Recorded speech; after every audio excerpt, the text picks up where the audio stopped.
La LPO Provence-Alpes-Côte d'Azur a été créée en 1998 au moment où le parc naturel régional du Luberon ouvrait un centre régional de sauvegarde de la faune sauvage.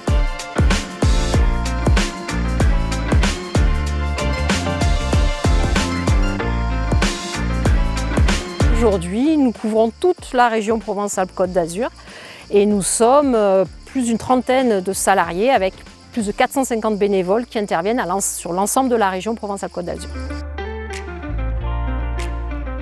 Cet établissement accueille plus de 2000 animaux par an, donc des animaux sauvages qui sont issus de notre biodiversité locale.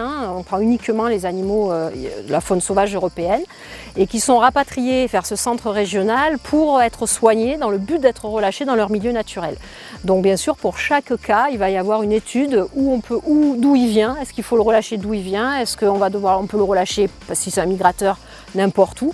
Et donc le but de nos équipes, c'est de soigner ces animaux pour qu'ils retrouvent leur milieu naturel. Les causes sont très variées d'accueil de ces animaux. Les causes sont principalement anthropiques, liées justement aux collisions routières, aux collisions aériennes, aux actes de braconnage et beaucoup aussi sur cette période estivale au dénichage. Donc des jeunes qui tombent des nids et que les gens se trouvent démunis quand ils les trouvent et qui n'osent pas les remettre. Et souvent, il y en a qui arrivent ici. Mais c'est quand même essentiellement des oiseaux et petits animaux, petits mammifères blessés qui sont rapatriés vers le centre pour être soignés.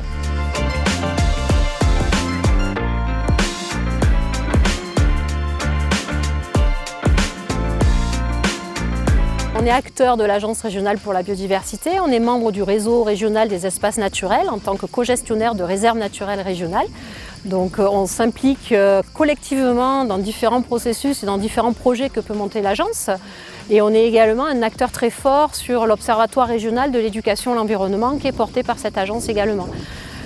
L'intérêt de cette agence, c'est quand même de fédérer les acteurs de la conservation de la nature, que ce soit les parcs naturels régionaux, que ce soit l'Office français de la biodiversité, que ce soit les associations de protection de la nature telles que la LPO ou même le Conservatoire des espaces naturels, et de proposer une dynamique, une synergie collective à laquelle nous participons dans la limite de nos moyens.